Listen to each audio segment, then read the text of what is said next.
Faridabad police crime branch sector 30 की team ने 3 ऐसे कबाड़ियों को गिरफ्तार किया है जो दिल्ली से कबाड़े में गोलियां खरीद कर ले आते थे। राइफल, पिस्टल, इंसास राइफल की गोलियां खरीद कर ले आते थे और उनसे पीतल निकालकर मुनाफा कमाते थे।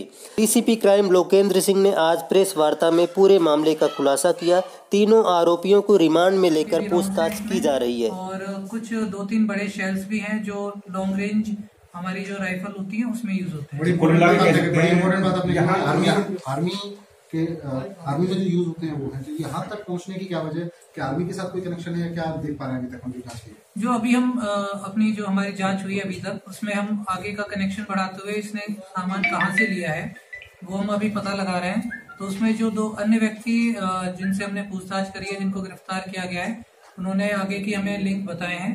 तो अभी तो हमें कोई ठोस जानकारी आगे की हमें नहीं मिली है, जो अभी जांच का विषय है। अभी ये कबाड़ी इनके पास जो सामान आया है ये एज अ कबाड़ आया है, जिसमें से पीतल निकाल के और ये बेचने की फिराक में थे। तो ये आर्मी से किसी तरह का कनेक्शन समझ आता है कि कितना खतरनाक हो सकता था इस तरह के इतने बड़ी मात्रा में कारतूसों का होना, और आर्मी के पहले भी ऐसे हादसे हो चुके हैं इससे। आर्मी के कारतूसों का होना कितना बड़ा खतरा नहीं, ये गंभीर ये सुरक्षा की दृष्टि से देखा जाए तो काफी महत्वपूर्ण ये रिकवरी है, क्योंकि इनका कहीं पे भी मिसयूज हो सकता था। और चूंकि ये सारे जो कार्ट्रिजेस हैं ये काफी जो आर्मी यूज करती है उन वेपन्स के हैं, जैसे कि इंसास हो गई, AK-47 हो गई और SLR के 9mm के, तो ये कहीं पे भी डाइवर्ट हो सकते हैं, जैसे कि टेररिस्ट अटैक के लिए भी या फिर नक्सलाइट्स, इन्हें कहीं पे भी इनका मिसयूज हो सकता है। तो इनकी संभावना से इनकार नहीं किया जा सकता है। और लेकिन ये अच्छी रिकवरी है और पुलिस इसमें आगे की जांच करके ये पता लगाने की कोशिश करेगी कि ये किस प्रकार से यहाँ पर पहुंचे हैं। कहा जा सकता है कि दिल्ली NCR को कहीं ना कहीं बहुत बड़ा खतरा था, जिसको टाल दिया फरीदाबाद। काट दीजिए, जैसे आवाज में दिक्कत है, जैसे साइड में कर दीजिए, आवाज में झंझनाहट आएगी। तो ये कहा जा सकता है कि दिल्ली NCR को बहुत बड़ा खतरा था, जैसे फरीदाबाद पुलिस की टीम ने नहीं, ये हमारी क्राइम ब्रांच 30 की टीम ने बहुत ही अच्छा कार्य किया है और इस संभावना से इनकार नहीं किया जा सकता कि इसका कहीं पर भी दुरुपयोग हो सकता था। इस तरह से शेल्स ये बरामद हुए हैं। इससे पहले भी एक भूषण स्टील का बड़ा ब्लास्ट हुआ था, जो कि इराक और बाकी जो गल्फ कंट्रीज का जो आता था वेस्ट, जो एक्सप्लोसिव वेस्ट आता था, क्या ये बाहर के भी हो सकते हैं या हिंदुस्तानी? नहीं, इस बारे में अभी हमें कोई जानकारी नहीं है। अभी इस बारे में तफ्तीश जारी है और जैसे ही हमें पता चलेगा हम आपको भी ब्रीफ करेंगे। थोड़ी देर पहले आपने कहा था कि ये जो कबाड़ है सीना से आया हुआ है। नहीं, जो ये वेपन्स हैं ये प्रोहिबिटेड वॉर्स में आते हैं। ये इंसास और ये जो आम जनता को जो भी वेपन्स अलॉट होते हैं उनको ये वेपन्स अलॉट नहीं होते हैं और ये कार्ट्रिजेस भी उनके काम की नहीं होती है। ये सारे जनरली आर्मी में यूज होते हैं, जैसा कि आपको पता ही है, इंसास वगैरह AK-47, तो ये उनके सारे राउंड्स हैं। तो ये जो संभवतः यही है कि वहां से इनके कबाड़ के थ्रू या किसी के थ्रू वहां से ये आया है। तो कह सकते हैं कि आर्मी के अंदर कहीं ना कहीं कुछ सेंध लगी है कि जिसकी वजह से ये बाहर आया जिंदा का। इस बारे में अभी हम कुछ नहीं कह सकते, अभी ये सभी जांच का विषय है। कितने लोगों की गिरफ्तारी हुई है इसमें, कहाँ से हुई है? ये 3 लोगों की गिरफ्तारी हुई है। ये तीनों लोग फरीदाबाद से गिरफ्तार किए गए हैं और इसमें अभी पुलिस आगे की जो आगे कहाँ से ये सामान लेके आए हैं उस बारे में जांच कर रही है। फिर अन्य भी गिरफ्तारियां हो सकती है।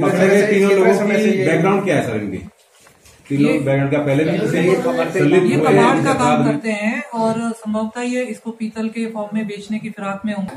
उस नजरिए से अगर देखें तो इतनी बड़ी मात्रा में हथियारों का होना क्या दिखाता है? नहीं, ये तो देखिए आंतरिक विषय है, लेकिन ये जैसे कि हमारे सामने जो भी जखीरा अभी तक बरामद हुआ है, ये काफी समय से, जो अभी तक हमें पता चला है, काफी समय से इन कबाड़ियों के पास था।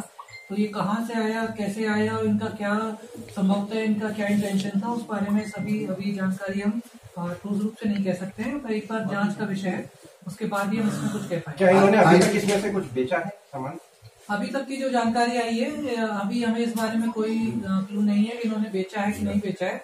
अभी पुलिस इसमें रिमांड लेकर इनसे पूछताछ करेगी और तब और नए खुलासे हो सकते हैं। आईबी और सेना को इस बारे में इंफॉर्मेशन दी गई है? हाँ, IB को इस बारे में बता दिया गया है, क्योंकि पहले भी एक इसी प्रकार की घटना हुई थी, तो संभवतः हम उससे भी कनेक्शन खंगाल रहे हैं। तो क्या ये उम्मीद जानी चाहिए कि IB के और सेना के कुछ अधिकारी आके इस बारे में कोई पूछताछ कर सकते हैं? ये तो उन पर निर्भर करता है। हमने सूचना पहुंचा दी है और बाकी हम अपनी जांच में आगे की कार्रवाई कर रहे हैं। फरीदाबाद में जो 8 साल कबाड़ी है, क्या उनकी और उनकी जांच की जा रही है?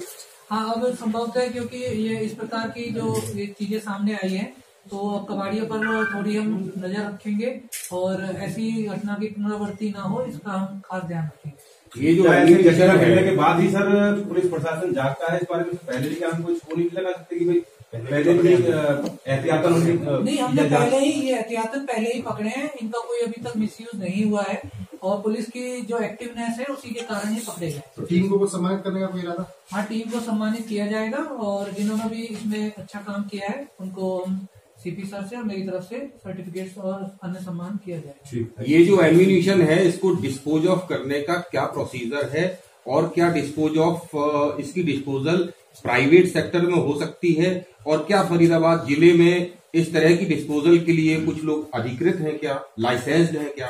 जो अभी तक की हमारी जानकारी है, फरीदाबाद में इस तरह की कोई अधिकृत एजेंसी या कॉन्ट्रैक्टर नहीं है, बट इसके बारे में आर्मी या उनके अधिकारी ही डिटेल में बता सकते हैं कि इनका क्या प्रोसीजर होता है और किस प्रकार से इनको डिस्पोज ऑफ किया जाता है। तीनों कबाड़ियों को पुलिस रिमांड में लेकर पूछताछ की जा रही है। फरीदाबाद लेटेस्ट न्यूज से धर्मेंद्र प्रताप सिंह।